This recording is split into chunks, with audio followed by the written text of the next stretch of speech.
Subscribe करें और bell दबाएं ताकि कोई खबर रह न जाए।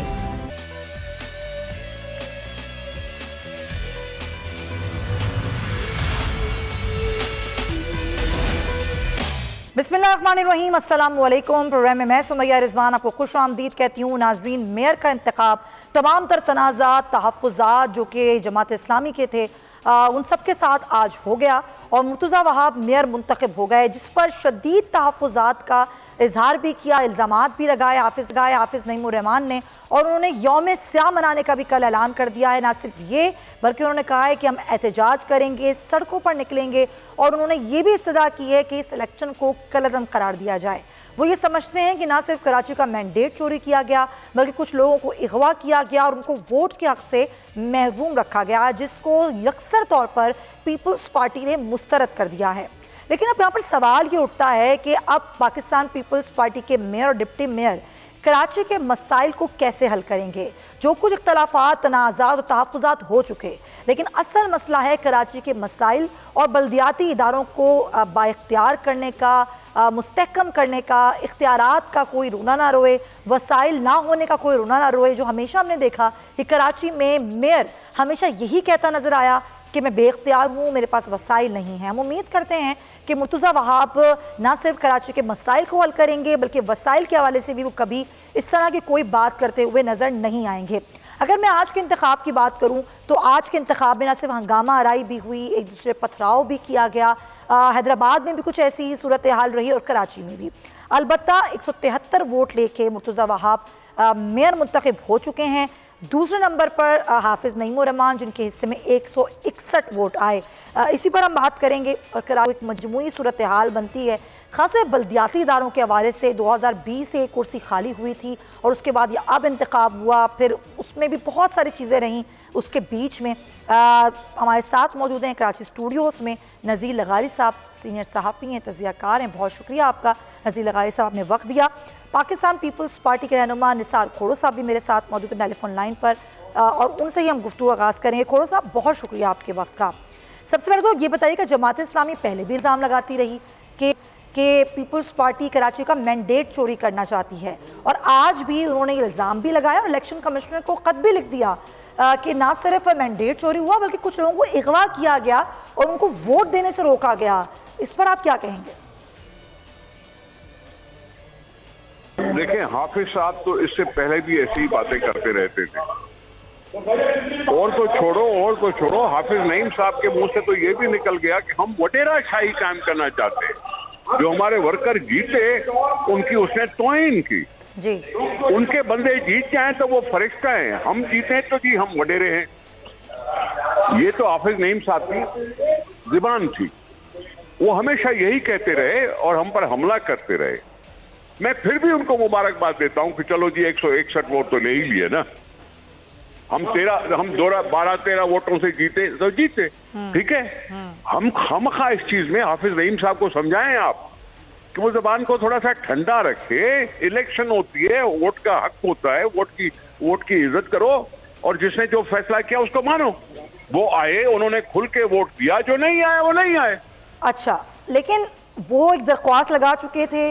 वो दरख्वास्त ये थी कलअदम हो जाए, ये इलेक्शन ना हो, लेकिन वो मुस्तरद हो गया मामला। अभी भी वो अदालतों में भी हैं, फिर इलेक्शन कमीशन में भी हैं। फिर वो ये भी कह रहे हैं कि हमारे लोग ज़ख्मी भी हुए हैं, अगवा भी लोगों को किया गया, ज़ख्मी भी किया गया और ये सब कुछ पीपल्स पार्टी ने किया और सरकारी मशीनरी को भी इस्तेमाल किया। जख्मी तो हमारे भी हैं, ये फड्डे करके और क्या करना चाहते हैं? पत्थर लाके हैं जेब में अच्छा। जेबों में पत्थर लाते हैं, पत्थर मारना शुरू कर देते हैं। वीडियोस हैं उनके पास, हमारे पास वीडियोस हैं कि उन्होंने इस तरह से हमला किया। अभी हारना तो हारना होता है ना। पहला कौन सा जमात इस्लामी जीतती रही है? पहला कौन सा? नेशनल असेंबली के कितने सीटें जीती हैं कराची से? सूबे की कितनी सीटें जीती हैं जमात इस्लामी ने? फिर भी उनको बड़ा यकीन था कि वो ही जीतेंगे। फिर उनको इतना यकीन कैसे था खोड़ो साहब? और वो तो ये भी कह रहे हैं कि आपने उनके हक पर डाका डाल लिया है। हम खड़े हुए, इलेक्शन लड़ने का सबको हक है, उनको भी हक है, मुझे भी हक है। हाँ। और वो नहीं इतना जीत सके, हम ज्यादा जीत सके। इसमें हक में डाला, डाका डालने की क्या बात है? अच्छा खोड़ो साहब, वो तो ये सारी चीज़ें लेकर इलेक्शन कमीशन चले गए, आप कह रहे हैं कि हमारे पास भी सबूत है, वीडियोस हैं, अगर कोई धांधली वाला मामला है या कोई इस तरह की चीज़ें तो क्या आप लोग भी सबूत जमा कराएंगे? देखें, बात सुने, पोलिंग स्टेशन के अंदर मुर्तजा वहाब साहब और नईम साहब गले भी मिले। मुर्तजा वहाब साहब नईम साहब के बराबर जाके बैठे ड्यूरिंग दी वोटिंग। अंदर तो ये सूरत हाल है और बाहर की बातें चल रही हैं इस तरह से जो आप कह रही हैं। ये कोई तुक बनती है कि कोर्ट ने कहा इलेक्शन हो जाने दो और ये कह रहे हैं कि कालादम करार दे दो। यानी इनको बस चाहिए, इसको बस चाहिए, इसलिए लोगों ने ऊपर ये मजाक भी कर दिया कि भाई अपने नाम के साथ नाम थोड़ा सा तब्दील करके उसमें लिख दो मेयर हाफिज नईम रहमान। टाउन्स के भी इलेक्शंस हो गए हैं, कोई ऐसी खराब रिपोर्ट नहीं आई। हाउस अंदर जो आए उन्होंने आराम से वोट दिया, कोई नाराबाजी नहीं हुई, किसी ने कोई शिद्दत अख्तियार नहीं की। अब अगर हाफिज साहब को सिर्फ ये कहना है कि जी बस इस पे इल्जाम लगाते हो, इस पे हमला करते रहो, ये अच्छा नहीं है हाफिज नईम साहब के लिए। खुद वो अच्छे पॉलिटिकल वर्कर रहे हैं, उनको बोलो कि बाबा सब सबर करे, अब नेक्स्ट टाइम देखा जाएगा। अच्छा खोड़ो साहब, कराची की ना एक तारीख रही है कि जो मेयर थे पहले एमक्यूएम के वसीम अख्तर, वो हमेशा वसाइल का रोना रोते थे, इख्तियारात का रोना रोते थे, कोई भी मसला होता था वो ये कहते थे कि मैं तो बेख्तियार मेयर हूँ। अब जाहिर है आपका मेयर है मुर्तज़ा वहाब साहब की, अगर मैं बात करूँ कराची के मसाइल तो वही हैं, सूरत हाल आपके सामने जो अभी फ़िलहाल तूफ़ान की सूरत हाल या वैसे भी कराची के बेइंतहा मसाइल, क्या स्ट्रेटजी है कराची के मसाइल को किस तरीके से हल करेंगे जबकि आपकी हुकूमत भी है? मसाइल हल होते रहेंगे।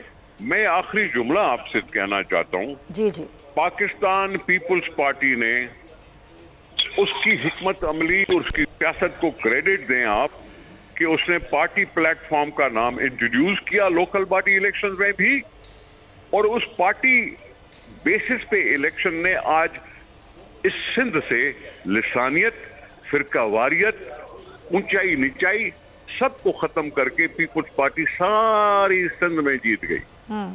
ये फर्क मिटा दिया हमने, सिंध को यूनाइट करके दिखा दिया हमने। रही बात मसाइल की, हुकूमत भी है, काउंसिल भी है, बजटिंग भी है, और अगर नीयत है तो काम हो जाएगा। चले पुरुम्मीद है कराची वाले कि उनके जो गली मोहल्ले के मसाइल हैं वो मेयर साहब और डिप्टी मेयर साहब हल करें। बहुत शुक्रिया आपका निसार खोड़ो साहब। आप गुफ्तगू सुन रहे थे निसार साहब की, डेफिनेटली वो जो इल्ज़ामात हैं और जो अब एहतजाज होगा और जो भी कुछ है वो तो एक तरफ, वो सब कुछ चलता रहेगा, लेकिन जो कराची के मामलात हैं, जो मसाइल हैं, क्या आप समझते हैं कि वो हल हो जाएंगे और इस पर कोई मामलात नहीं होंगे आगे जाके?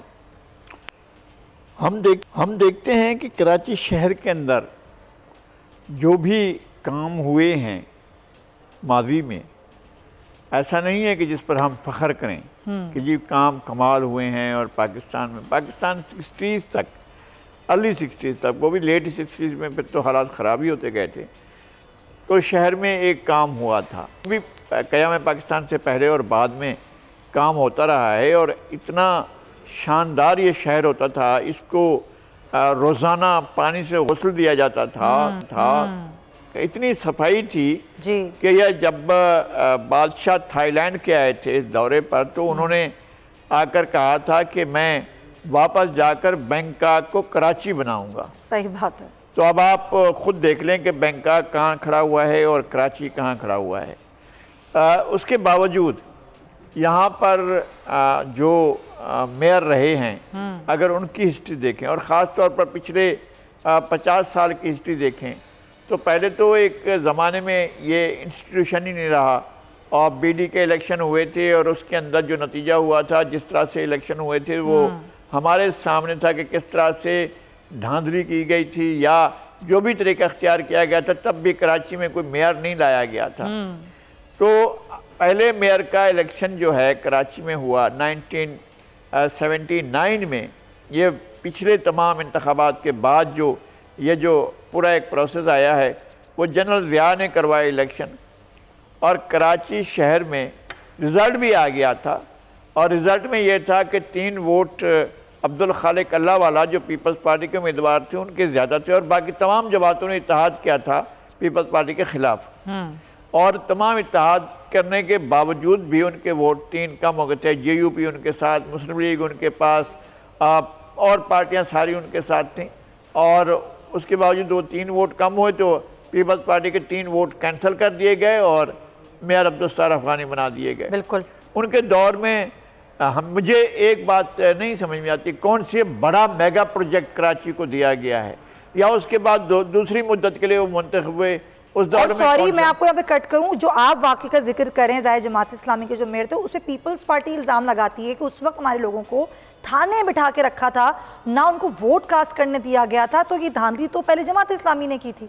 वो तो जो भी हुआ वो उस जमाने की बात है और हमारे सामने की बात है। 3 वोट ज़्यादा थे और हम हाउस में मौजूद थे जब वो 3 वोट्स के खानम गौहर इजाज का, उनकी एक नंद का और एक और वोट जो है बाकायदा कैंसिल कर दिया गया और कहा कि ये वोट है ही नहीं, और उसके बाद मुंतखब कर दिया गया, इसलिए कि जनरल दिया ने कहा होता कि मैं कराची जैसे शहर का मेयर नहीं देखना चाहता हूँ कि पीपल्स पार्टी का हो, मैं पीपल्स पार्टी का मेयर देखना नहीं चाहता हूँ। अच्छा, ये फिर पहले ये कहा जाता है कि जी शहर जो है वो तो है ही जमात इस्लामी का। मुझे इंतहाई एहतराम के साथ मैं तमाम जमात इस्लामी के रहनुमाओं का एहतराम करता हूँ, बहुत उनकी इज़्ज़त करता हूँ, मेरे हमेशा उनसे अच्छे ताल्लुकात रहे हैं। लेकिन कराची में जब 70 के इलेक्शन हुए थे, जमात इस्लामी के पास सूबाई असम्बली में 1 सीट थी और पीपल्स पार्टी ने इसी शहर में 9 सीटें ली थी। यानी गार्डन ईस्ट से, सोल्जर बाजार से, सदर के इलाके से, बंस रोड से, नाजमाबाद से, फेडरल बी एरिया से, और बल्दिया टाउन से, कुरंगी से, ये तमाम सीटें पीपल्स, लियारी से, ये सारी सीटें पीपल्स पार्टी ने ली थी और वो जीती थी यहाँ पर इलेक्शन। तो कहा ये तासुर ये बना, और हमारा मीडिया बहुत ही कमाल कर देता है कि पीपल्स पार्टी दूसरे नंबर पर थी, यानी जिसके 9 सीटें थी 17 में से 9 सीटें पीपल्स पार्टी के पास थी, वो उसको दूसरे नंबर पर, जिसकी 1 सीट थी जमात इस्लामी की 1 सीट थी सूबाई असम्बली में, वो जो है उसको कहा गया ये सबसे बड़ी पार्टी है। फिर जाहिर है उसके बाद तो लाठी चलती रही ना, डंडा चलता रहा, जिसने डंडा हाथ में लिया वो वोट लेकर अपना इलेक्शन भी कामयाब होता रहा है। अब ये इलेक्शन हुए हैं, हमारे सामने 30 अरकान कह रहे हैं कि जनाब हम वोट नहीं देंगे, एब्सेंट रहेंगे, और वो नहीं आए।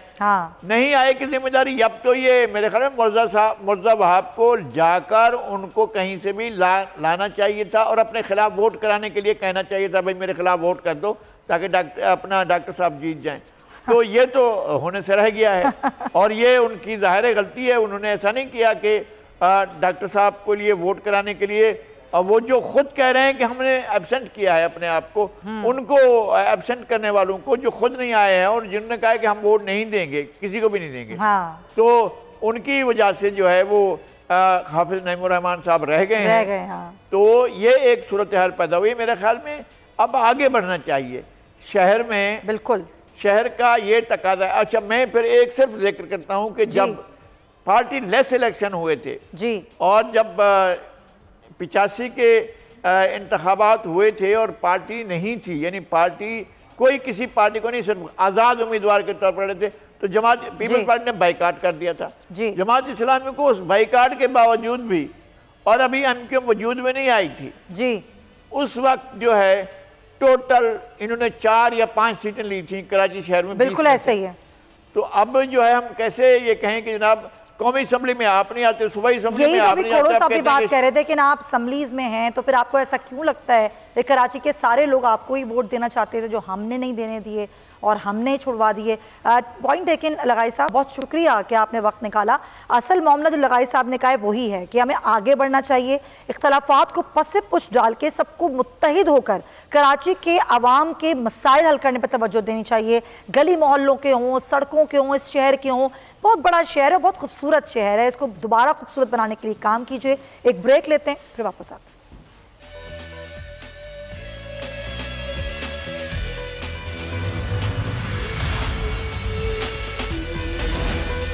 वेलकम बैक नाजरीन। तूफान बिपौर जॉय की बात करेंगे, ये कहाँ तक पहुँचा है और सूरत हाल जिसमें इनखला का जो मामला है वो काफ़ी हद तक कर लिया गया है और जो हिफाजती इंतज़ामात हैं वो भी कर लिए गए हैं। अलबत्ता लोगों को बार बार ये हिदायत की जा रही है कि समंदर से, साहिल से या उस हुदूद से दूर रहें क्योंकि ये आपको नुकसान पहुंचा सकता है। गो के कल भी बताया था शहरी रहमान ने, जो कि वफाकी वज़ीर हैं मौसमियाती तब्दीली, उन्होंने कहा था कि कराची से अब ये उस तरह की शिद्दत नहीं है, अलबत्ता केटी बंदर यानी कि ठट्टा के मुकाम पर ये टकराएगा, जो गुजरात और केटी बंदर की जो साहिली पट्टी है, और वहाँ से भी बताया जा रहा है कि रात के वक्त ये तूफ़ान टकराने का ख़तरा मौजूद है। और उस तरफ की जो साहिली पट्टी है और कराची की तमाम जो साहिली पट्टी है उसको खाली करा लिया गया है और तमाम तर जो मामलात हैं उसको भी देख लिया गया है। सबसे पहले बात हमारे नुमाइंदगान से, हमारे नुमाइंदे राजा इमरान सबसे पहले हमारे साथ मौजूद हैं, उनसे सूरत हाल जानेंगे। राजा इमरान, कहाँ मौजूद हैं आप और क्या इंतज़ामात और क्या सूरत हाल आप देख रहे हैं? तो मगर राजा इमरान से बात करने से पहले हम ज़रा ठट्टा, जिस तरह मैंने बात की कि जो तूफ़ान रात को टकराने का कहा जा रहा है कि तूफ़ान इसकी साहिली पट्टी से टकराएगा, तो ठट्टा केटी बंदर के जो इलाका है वहाँ पर रिलीफ कैंप्स भी लगा दिए गए हैं और पाक अफवाज भी इस मुश्किल के वक्त में वहाँ पर जो लोग हैं उनकी मदद में उनके साथ खड़ी है। मुतासरीन को जो रिलीफ कैंप है उसमें ना सिर्फ अद्वियात, इलाज, मुआवजा और खुराक भी मुहैया की जा रही है। हमारे नुमाइंदे नज़ाकत हमारे साथ हैं, उनसे बात करते हैं। जी नज़ाकत शाह। जी बिल्कुल, मुल्क की सरहदें को दफा हो या मुल्क में किसी कुदरती आफात हो, हमेशा पाक आर्मी के जवान इस मुश्किल घड़ी में कौम के साथ रहते हैं। केटी बंदर, सजावल, शाह बंदर जाती इस वक्त जो समंदरी तूफ़ान की मुश्किल घड़ी है, इस मुश्किल घड़ी में पाकिस्तान आर्मी के जो जवान है वो कौम के साथ शाना बशाना खड़े हुए। इस मुश्किल घड़ी में कौम जो पाक अफवाज के जवान जो मुख्तलिफ कैंप, मेडिकल कैंप लगा कर मुख्तलिफ जो मकामात पर जो लोग फंसे में उनको रेस्क्यू करके इनको महफूज मकामात पर मुंतकिल कर रही। इस इक़दाम को पाकिस्तान आर्मी के बेहतरीन इस इक़दाम को, इस इमदाद को जो है जो मदद कर रहे हैं पाकिस्तान आर्मी, जो हमारी ठट्टा, सजावल और दीगर आवाम की, तो उस पर सजावल और ठट्टा के आवाम ने इसको खराज तहसीन पेश किया है। उन्होंने उसके इस वक्त वो सबको ये कह रहे हैं पाकिस्तान आर्मी जिंदाबाद। ठीक है नज़ाकत शाह, आप ठट्टा की सूरत हाल बता दें। बदीन में भी जो बारिशें हैं और साहिल और जो दूसरे इलाके हैं वहाँ के करीब के, और पानी जो है वो आ गया है कई जगहों पर, सड़कों पर भी बारिश का पानी जो है वो जमा हो गया है। सूरत हाल जानते हैं राजा शकील से। जी शकील, आगाह कीजिएगा। जी बिल्कुल, जैसे जैसे समंदरी तूफ़ान करीब आता जा रहा है वैसे वैसे बदीन के मौसम की सूरत हाल तब्दील होती हुई नज़र आ रही है। इस वक्त आसमान में काली घटाएं छाई हुई हैं। साहिल इलाके की बात की जाए तो साहिल इलाके में कभी वक्फे से कभी तेज़ और कभी मूसलाधार बारिश का सिलसिला जारी है। इंफ्रास्ट्रक्चर की बात की जाए साहिल इलाके के सड़कों की, तो सड़कें कच्ची हैं, जिसकी वजह से मुतअद्दिद देहातों का ज़मीनी राब्ता शहरी इलाकों से मुनक़ता हो चुका है। शहरी इलाकों की बात की जाए तो बदीन के तहसील तलार, टंडो बागो, मातली, गोलारची और बदीन में वक्फे से कभी तेज़ और मूसलाधार बारिश जारी है।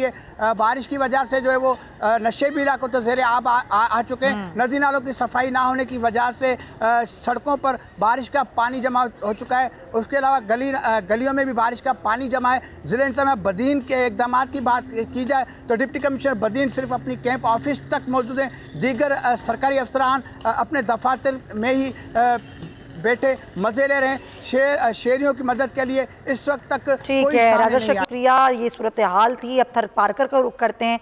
वहाँ पर भी तूफ़ान ने अपने असरात दिखाना शुरू कर दिए हैं। मुख्तलिफ इलाकों में बारिश भी हुई है समंदरी तूफ़ान से, और डेप्लो और नंगर पारकर के भी मुतासर होने का खदशा पैदा हो गया है। हमारे नुमाइंदे हमारे साथ LG राठौर मौजूद हैं, उनसे बात करते हैं। जी LG राठौर। बिल्कुल, समुद्री तूफ़ान के जो असरात है थरपारकर में जो नमूदार होना शुरू हो गए हैं। थरपारकर में सुबह से जो वक्फे से बारिश है वक्फे जारी है। इस वक्त मिठी, सलामकोट, नंगर पारकर, डिप्लो और दीगर इलाका जात में वक्फे से तेज़ हवा के साथ बारिश का सिलसिला वो जारी है।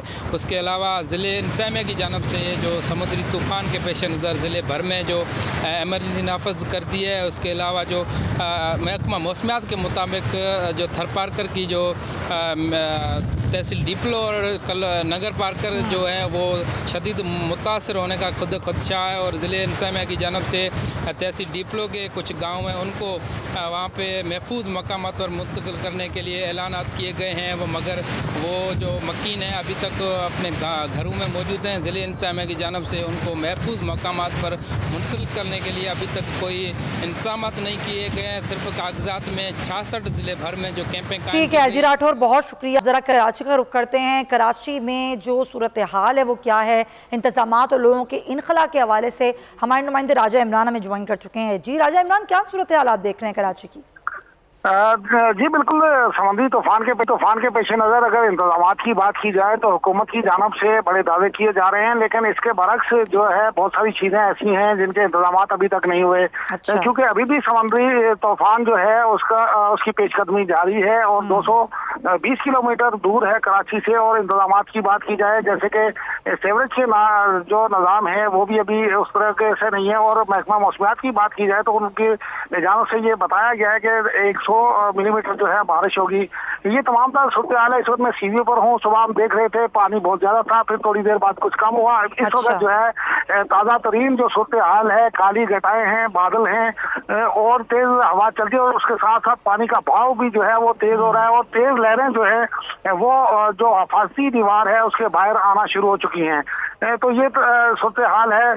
जितनी भी साहिली पट्टी है इस पर अगर बात की जाए तो यहाँ पर पुलिस जो है 144 पर अमल दरामद कराने में भी ठीक है, दफा 144 पर जो है वो अमल दरामद यहाँ पर कराया जा रहा है। बहुत शुक्रिया, आप हमें कराची हाल से आगाह कर। 220 किलोमीटर का कहा जा रहा है कि फासला रह गया है और महफूज मकामात पर लोगों को मुंतकिल भी कर दिया गया। जिस तरह बात कर रहे हैं हम बिपोर जॉय की, ये बिपोर जॉय तूफ़ान जिसकी मुमासलत 1999 के तूफ़ान से बताई जाती है कि 1999 में जिस तूफ़ान ने खासी तबाही मचाई थी कराची समेत सिंध भर में, ये तूफ़ान भी उसी शिद्दत का और उसी तरीके का लग रहा है। और क्या मुमासलत है और वो तूफ़ान की क्या शिद्दत थी और क्या सूरत हाल थी, एक रिपोर्ट तैयार की गई है, आइए आपको दिखाते हैं।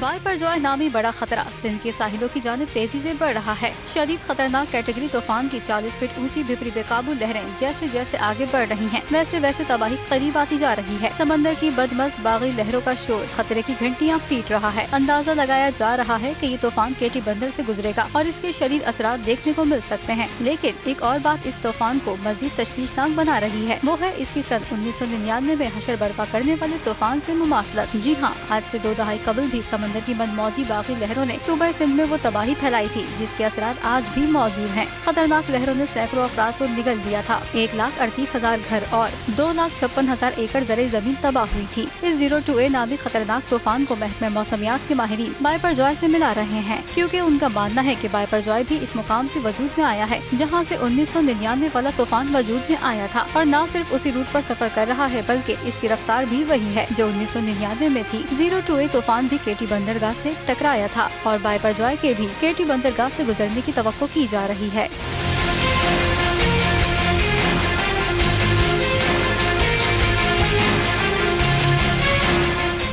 तो बस ये दुआ भी है, उम्मीद भी है कि सब लोग महफूज रहें, कोई नुकसान किसी को ना हो और अल्लाह हम सब की हिफाजत करे। आगे बढ़ते हैं और कुछ बात करते हैं मईशत की सूरत हाल की। तो जो हुकूमत है उसने IMF की जो 1.2 अरब डॉलर की किस्त के लिए आखिरी कोशिश भी की है।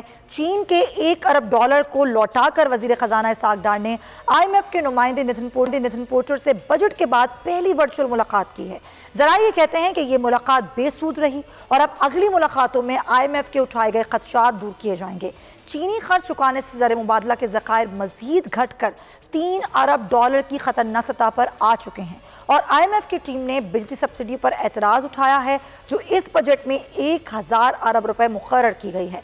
IMF ने मुश्किल दिखाई दिए जाने वाले टैक्स वसूली के हदफ पर भी सवालात उठाए हैं। हुकूमत के लिए टैक्स कलेक्शन जो ये शेयर लाने के मुतरादिफ है और एक तरफ महसूलात और अखराजात का बिगड़ता हुआ तवाज़ुन है तो दूसरी तरफ है टैक्स छूट की गंगा जो कि मुसलसल बहाई जा रही है। गुज़िश्ता माली साल के दौरान टैक्स दहिंदगान को 22 खरब 39 अरब 63 करोड़ रुपए की टैक्स छूट दिए जाने का इंकशाफ हुआ है और FBR के जो जारी करदा टैक्स अखराजात की रिपोर्ट है उसके मुताबिक माली साल के 2021-22 के दौरान इनकम टैक्स की मदद में अब 4 खरब 23 अरब रुपए की छूट दी गई है। अब इस सूरत हाल में इसहाक डार साहब ये कहते नजर आते हैं तार मुल्क हैं, हमें थोड़ा तो हक दिया जाए कि हम अपने फैसले खुद कर सकें। तो क्या वाकई हमने अपने आप को इतना खुद मुख्तार छोड़ा है? इसी पर बात करने के लिए मेरे साथ मौजूद हैं माहिर मुआशरियात डॉक्टर शाहजहां सिद्दीकी साहब। डॉक्टर साहब अस्सलाम वालेकुम। जी वालेकुम सलाम। डॉक्टर साहब, पहला सवाल यही है मेरा आपसे कि वाकई हम इतने खुद मुख्तार हैं, हमने छोड़ा है अपने आप को इतना खुद मुख्तार कि हम अपने फैसले खुद कर सकें, जैसे कि सागदार साहब कह रहे हैं? देखिए, ये एक सियासी बयान है कौम के लिए, इसको आप संजीदगी से बिल्कुल ना लें। अगर आप उनकी शराइत नहीं मानेंगे, जो कि नजर आ रहा है, हाँ। तो गालिबन हमारा ये प्रोग्राम 30 जून को खत्म हो जाएगा और एक ढेला पाकिस्तान को नहीं मिलेगा। मगर ये इतनी संगीन सूरत हाल पैदा हो गई है जिसका कौम अभी तक इदराक नहीं कर रही। इसलिए मैं बता दूं कि पहली, क्योंकि नंबर एक तो ये कि IMF ने इस वक्त जो एतराज़ात किए हैं वो 100% जायज़ हैं। उन पर हम खुद भी यही कहते रहे थे, बजट तकरीर में भी जब आई थी तो हमने यही एतराज़ात उठाए थे। अब सवाल ये पैदा होता है कि अगर ये प्रोग्राम ख़त्म हो जाता है तो पाकिस्तान इतनी मुश्किल में आएगा। पहली बात तो ये है कि इस हुकूमत ने एक पहाड़ जैसी गलती की, और वो पहाड़ जैसी गलती ये थी कि पिछला जो प्रोग्राम था जो इमरान खान ने लिया था वो ख़त्म हो रहा था सितंबर 2022 में। अब अगर सितंबर 2022 के बाद से आज तक आपको $1 भी नहीं मिला, 1 पैसा नहीं मिला, और हमने उनकी तमाम शराइत पूरी करके अपनी मईशत को तबाह कर दिया, रुपए की कदर को गिरा दिया, महंगाई को आसमान पर बढ़ा दिया, मईशत की शरह नमू मनफी कर दिया, मिला आपको एक ढेला भी नहीं। तो गलती ये थी कि आप उसको खत्म होने देते सितंबर में, और उसके बाद आप जाते, उन्होंने जून तक उसको एक्सटेंड कराया, आपको इल्म है। वो जून तक कराने की जरूरत नहीं थी, क्योंकि सितंबर से जून तक तो आपको $1 भी नहीं मिला। क्यों कराया, कौम को जवाब दें। करना हमको ये चाहिए था, सितंबर को खत्म हो जाता, उसके बाद IMF के पास जाते एक आध महीने के बाद कि हमें 3 साल के लिए जो हमारा हक है $7.5 अरब का कर्जा दे दें, और उसके लिए जो शराइत होती तकरीबन वही होती जो हम पूरी कर चुके हैं, जिसके लिए कि हमें एक पैसा नहीं मिला। अब जब आप दोबारा IMF के पास जाएंगे अगले माली साल में तो फिर वो नई शराइत आएंगी, तो ये तो तबाही का नुस्खा हो गया। आपको ये एक्सटेंड क्यों कराया जब आपको $1 भी मिला नहीं है? तो ये इस गलती की वजाहत तो हुकूमत को करनी पड़ेगी, क्योंकि मईशत बहुत बुरी तरह तबाह हुई है, जैसे सबको पता है। मगर एक और बहुत बड़ा मसला पैदा हो गया। अब जब आपके पास पैसे रिजर्व खत्म हो गए हैं और पैसा आपको IMF से मिलता नहीं है, तो अगले माली साल में हम दरखास्त कब पेश करेंगे? इसलिए कि 12 अगस्त को तो इस समझे की मुद्दत खत्म हो रही है।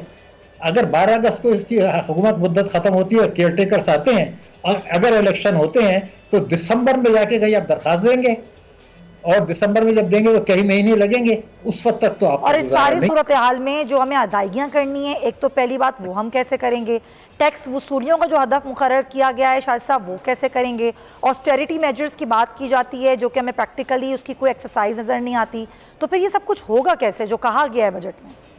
नहीं, देखिए ना, टैक्सों की वसूली में तो कोई बड़ा मसला नहीं है, वो तो सिर्फ रूटीन में होता रहेगा। मैं जिस चीज़ की तरफ इशारा कर रहा था कि हमें जो अदायगियाँ करनी, जो आपका पहला पॉइंट है, हमारे पास रिजर्व नहीं है, तो अगर ये दिसंबर में जाके हम एप्लीकेशन देते हैं तो फिर जाके कई महीने लगेंगे, उस वक्त तक तो चीन इतनी मदद नहीं करेगा।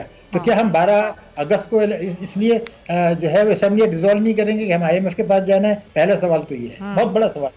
मगर जो दूसरी चीज़ हमें देखनी है, आपको देखनी है कि वो शराइत क्या होंगी, और इसलिए कि इसमें जो IMF ने जो बात की है उसको भी ज़रा संजीदगी से लेने की ज़रूरत है। वो ये कहते हैं कि आपने जो टैक्स एमनेस्टी दे दी है ये तो जो है वो उसके खिलाफ है, IMF के प्रोग्राम के खिलाफ है। लेकिन मैं आपको बता दूं कि मैंने जो कुछ कहा था वो ये था कि ये आग से खेलना है, आग से खेल रहे हैं, सरमाए के फरार को एनकरेज कर रहे हैं। मैं साबित कर रहा हूँ आपसे क्यों।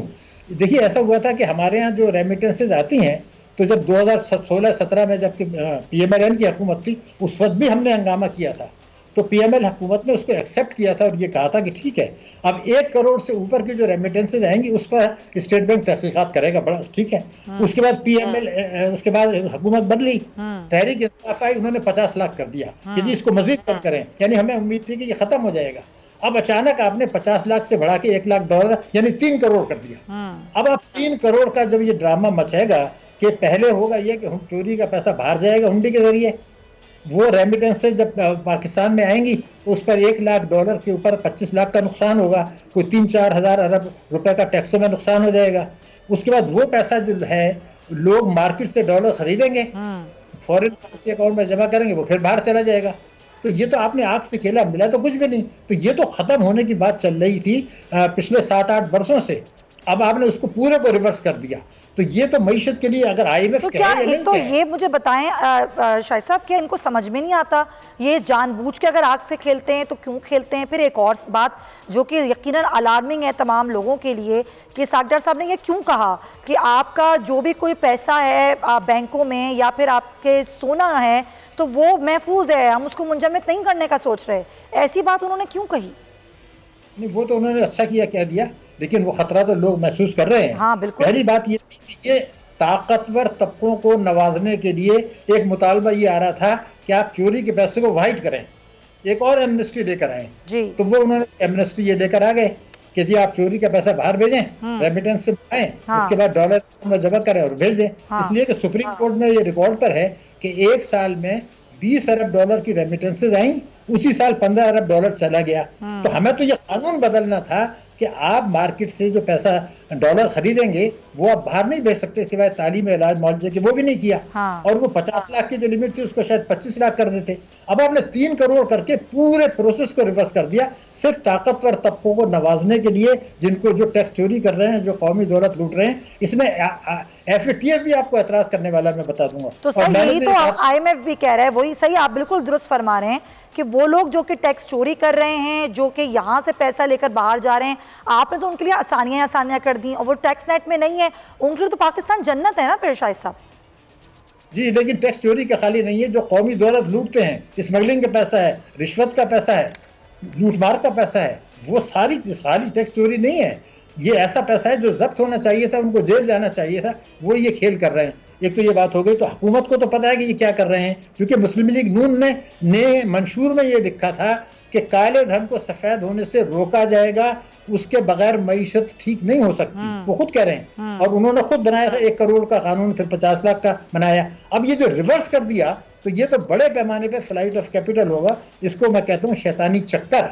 तो IMF कहे या नहीं कहे, हमें तो FATF भी पकड़ेगा और हमारी मईशत भी तबाह। फिर आप कैसे, आप बिल्कुल सही कह रहे हैं, फिर आप कैसे दोबारा से आप फिर चले जाएंगे FATF की लिस्ट में और फिर IMF के बगैर आपकी मईशत कैसे चलेगी? ये तो ज़ाहिर हुकूमत बेहतर समझती है, लेकिन इस चक्कर में क्यों डाला गया आवाम को, ये एक बहुत बड़ा क्वेश्चन मार्क है। डॉक्टर साहब जो फरमा रहे हैं, बहुत शुक्रिया डॉक्टर शाहिद हसन सिद्दीकी साहब आपके वक्त का। इसके साथ ही प्रोग्राम का भी वक्त ख़त्म होता है। अपना बहुत ख्याल रखिएगा, आपसे कल मुलाकात होगी। अल्लाह हाफ़िज़।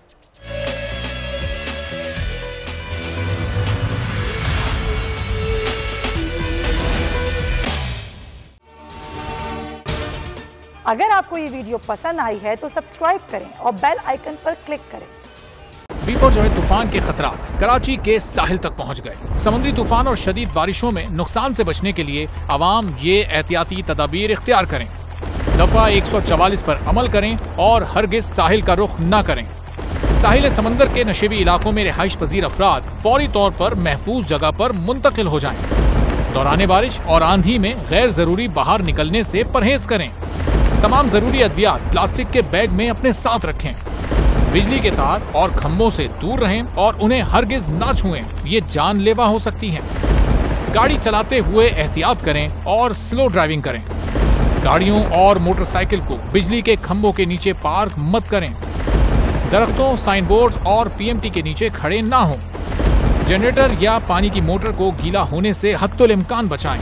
सिंध हुकूमत और NDMA की जानिब से अवामी इमदाद के लिए हेल्पलाइन नंबर जारी किए गए हैं। आवाम से गुजारिश है, किसी भी इमरजेंसी की सूरत हाल से निपटने के लिए स्क्रीन पर मौजूद इन नंबर्स पर फौरी राब्ता करें। आंधी और तूफान से बचने की दुआ। ए अल्लाह, इसे रहमत बना और इसे अजाब ना बना। ए अल्लाह, इसे नफे वाली हवा बना और नुकसान वाली हवा ना बना।